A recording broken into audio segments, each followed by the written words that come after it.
오늘의 사연 시작하겠습니다. 안녕하세요. 저는 30대 초반의 남자입니다. 너무 답답하고 힘들어서 이렇게 글을 쓰게 되었네요. 저는 이혼 소송 상간자 소송 등을 진행하고 있습니다. 제가 이혼을 하게 된 사연은 아내의 외도였습니다. 물론 외도뿐만 아니라 여러 가지 문제들이 있었죠. 어떻게 이야기를 풀어야 할지 모르겠어서 아내의 외도 이야기부터 할게요. 저의 아내는 저보다 4살이 많습니다. 결혼 시작부터 마지막까지 그 나이차로 인해 아내와 처가 사람들에게 어린 놈의 자식이라는 말과 함께 무시를 당하게 될 줄은 몰랐네요. 아내의 외도 사유와 지금까지의 말과 행동들 전혀 나이로 사람을 무시할 사람들의 수준으로 적합하지 않았습니다. 아내는 결혼 생활 중 이혼 소송 시작하기 전까지 몇 개월 빼고는 전업주부로 살았습니다. 소득 활동은 오롯이 저의 몫이었습니다. 혼자 소득 활동을 하는 게 억울하진 않았습니다. 누군가는 해야 할 역할이었고 가족을 위한 당연한 일이었으니까요. 아내는 매일 집에만 있는 게 너무 스트레스였다고 이야기합니다. 여러 취미 활동 좋아하는 것들 해보고 싶은 것들을 해보라고 권유했었습니다. 하지만 아내는 제 조언을 무시하고 선택한 게 온라인 게임이었습니다. 동적인 활동이 여러모로 게임보다는 좋을 듯하여 차라리 밖에 나가 친구들을 만나라고 이야기하곤 했었습니다. 그럼에도 아내는 하루에 적게는 4시간가량 많을 때는 8시간에서 9시간가량을 게임에 몰두하였고 심각한 게임 중독 증세까지 보이기 시작했습니다. 문제는 게임으로부터 시작되었습니다. 게임을 하느라 집안 살림이 점점 개판이 되었고 한 번은 아이가 열린 문으로 나가 행방불명되어 가슴을 쓸어내린 적도 있었습니다. 아이들에게는 매일같이 인스턴트 음식만 먹이고 소홀했습니다. 저에겐 그렇다 해도 아이들에게까지 너무 소홀해지는 것 같아 걱정이 많이 되었습니다. 제발 이런 부분만이라도 신경 써달라 매번 설득하고 타일러치만 변하는 부분은 없었고 오히려 상황은 악화되었습니다. 아내가 어느 순간부터 이어폰을 끼고 게임상의 친구들과 대화를 하기 시작했습니다. 물론 저는 대수롭지 않게 생각했고 아내가 스트레스를 풀기 위함이니 마음에 들진 않지만 크게 신경 쓰지 않았습니다. 그러던 중 아내에게서 이상한 행동들이 발견됩니다. 아내가 게임에 집착하면서 이어폰을 귀에 꼽은 상태로 잠이 든다거나 평소와 다르게 밤에 속옷만 입고 있는 경우가 많아졌고 새벽마다 잠에서 깨어 누군가와 통화를 하는 일이 잦아지기 시작했습니다. 이때까지도 심각하게 생각하지는 못했습니다.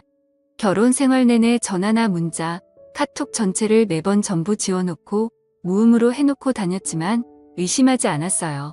하지만 어느 순간부터 평소 하지 않던 행동들을 아무렇지 않게 행동하여 이상한 느낌이 강하게 들기 시작했습니다. 의심을 해소하고자 정중하게 핸드폰을 보자고 아내에게 부탁을 하였습니다. 그럴 때마다 과하게 성질을 부리며 대뜸 이혼하자고 이야기하는 아내와 충돌하기가 싫어 아무런 확인도 하지 못한 채 시간이 흘렀습니다. 그러던 중 처가에서 식사 자리가 있었고 식사 중에도 핸드폰을 놓지 않는 아내에게 무척이나 화가 났습니다. 한심한 생각도 들었고 이상한 느낌이 강하게 들어 식사 자리가 끝난 후 결국 아내와 한바탕 싸우게 되었습니다. 도대체 무슨 중요한 일이 있길래 가족들과 식사 자리에서 그러고 있느냐. 요즘 너의 이상한 행동들이 너무 의심스럽다. 당당하다면 그렇게 옆에 깨고 사는 핸드폰 좀 보자라고 아내를 다그쳤습니다. 이런저런 신랑의 끝에 아내는 체념을 한 건지 아니면 어떠한 큰 결심을 한 건지 볼 테면 보라고 핸드폰을 던져주더군요. 아내의 핸드폰을 검사하는 모습이 참 꼰대같이 느껴져 제 스스로도 한심했습니다. 하지만 아내의 핸드폰에 충격적인 내용들이 있었습니다. 보다 보니 하트 표시로 저장되어 있던 인물과 이런저런 대화를 나눈 내용이 있더군요. 내용은 사랑한다, 보고 싶다, 이혼하겠다 등의 문자 내용과 영상통화를 하며 나눈 대화를 주고받은 내용, 그리고 차마 눈뜨고 볼 수 없는 사진들까지 적나라하게 있었습니다. 이게 뭐냐고 바로 아내에게 따졌고 아내에게서 황당한 응답을 듣게 됩니다. 한마디 미안하단 말도 없이 오히려 적반하장으로 이렇게 됐으니 그냥 이혼하자고 이야기하더군요. 그냥 게임 속 작은 문화다. 실제로는 전혀 이상한 일 없는데 의처증으로 왜 사람 피곤하게 하냐고 합니다. 차라리 그냥 이혼하자며 이혼 후에는 차라리 본인도 자유롭게 살겠다며 이 생활이 너무 지치고 힘들다고 따집니다. 이혼하면 그냥 핸드폰 대화 내용 속에 그 상대와 잘해보겠다고 하면서요. 처음에는 믿기지 않았습니다. 아니, 믿고 싶지 않았지요. 한편으로 멍하기도 하고 너무 황당해서 그랬는지 오히려 아무렇지도 않은 느낌이 들었네요.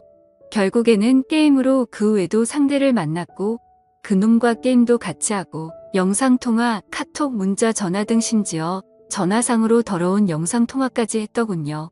제가 같은 집에 살고 있는데 이런 말도 안 되는 짓거리를 하고 있었습니다. 아내와는 정말 말이 안 통했습니다. 일단 전 그놈과 아내에게서 진심 어린 사과를 받고 싶었습니다. 아내의 상간남과 통화를 하게 되었습니다. 증거가 모두 있는데 본인은 전혀 알지 못하고 해당 내용은 모른다고 잡아떼더군요. 이 쓰레기 같은 자식이 아직 어려서 그런지 새삼을 좀 모르는 것 같아 이러저러한 향후 절차를 말해주며 겁을 주니 실토를 합니다. 옆에 아내에게도 똑같은 질문을 물어보면 아내가 거짓말을 하는 건지 상간남과 서로 말이 맞지 않더군요. 그래서 저는 체크를 하면서 하나하나 따졌고 상황이 이상하게 돌아가는 걸 감지한 그놈은 전화를 일방적으로 끊었습니다. 전부 거짓으로 그놈과 짜고 치던 거짓말들이 적나라하게 드러나게 되었습니다. 그걸 참 그동안 바보같이 몰랐었네요. 너무 많이 믿고 살았나 봅니다. 당장 따게 한 대 올리고 내쫓는 게 맞지만 순식간에 벌어진 일들에 대해 정리할 시간을 가져야겠다고 판단했고 아내에게 작은 기회를 주었네요. 머릿속이 복잡한 상태로 며칠이 지났습니다. 보통 다른 사람들의 경우를 보면 아내가 미안해서라도 신뢰를 다시 회복하기 힘드니 어느 이유에서든지 거절을 하더라도 자신의 잘못의 행동에 대한 죄책감이 동반되는 행동을 하는데 아내는 달랐습니다.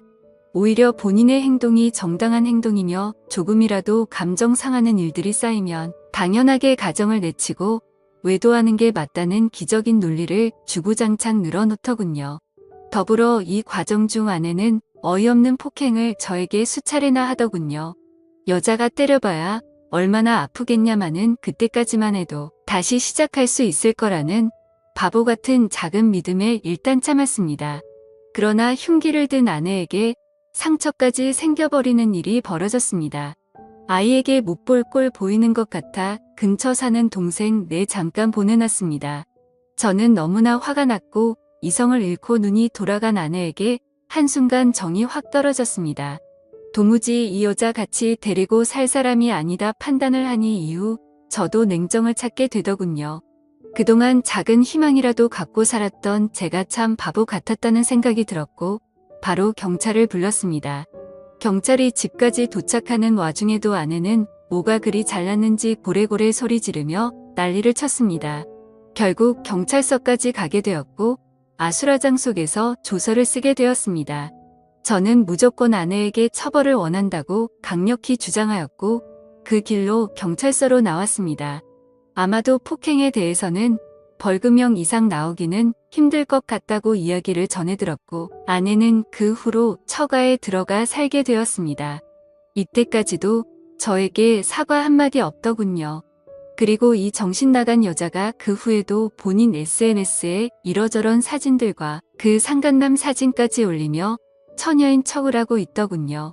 저는 공황장애까지 앓고 있으며 약 없이는 잠도 못 들고 악몽도 꾸는데 말이죠. 아이를 위해서라도 이 여자 도저히 용서할 수가 없었습니다. 이혼 소송과 불륜 가담자에 대한 손해배상 청구까지 같이 진행하기로 했습니다. 그동안의 카톡 내용들과 사진 녹취한 음성 등 여러 자료들을 가지고 변호사를 찾았습니다. 소송을 진행했고 충분히 문제없이 원하는 대로 진행할 수 있겠다고 하는데 다만 아이가 조금 문제일 수도 있답니다. 애 엄마가 강력히 원하면 양육권은 조금 힘들 수도 있다고 하네요. 이게 말이 되나요? 이 정신 나간 여자애까지 본인이 떠안을 거라고 생각은 안 하지만 혹여나 그렇게 될까 내심 걱정을 되더군요. 하지만 저는 끝까지 해볼 것이고 양육비까지 받아낼 생각입니다. 그 와중에 장모라는 사람은 전화를 해서는 제가 문제라는 등 헛소리를 하고 장인은 저를 보면 가만두지 않겠다고 합니다. 제가 보낸 소장을 봤다면서요. 소장의 증거가 모두 첨부되어 있고 그에 대한 내용을 변호사가 정리해서 작성은 사실뿐인 내용인데도 말이죠. 맘대로 생각하시고 원하는 대로 해보셔라. 나 이제 빠꾸 없이 제대로 간다고 끊었습니다. 그에 비해 그 자식이라는 말이 딱 여기서 나온 말 같습니다. 너무나 명백한 아내의 규칙 사유에 어떻게 이렇게 뻔뻔하게 나올 수 있는지 어이가 없더군요. 맘 같아서는 오히려 제가 장인을 찾아가 딸년 잘 키우라고 두들겨 패고 싶은 심정이었습니다. 아내의 그놈은 소송 중 알아보니 아내보다도 무려 13살이나 어린 놈이었습니다. 나이를 알고 나니 이 여자 알고는 있었지만 더 한심해지더군요. 13살 연하라네요. 정신 나간 이 여자 그 한계를 끝까지 보여줍니다. 이 상간놈은 경기도 무처에서 학교를 갓 졸업하고 사회복지사 일을 한다고 합니다.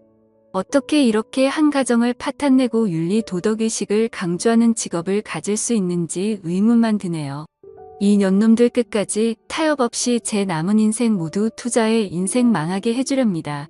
못난 제 사연 끝까지 들어주셔서 감사합니다.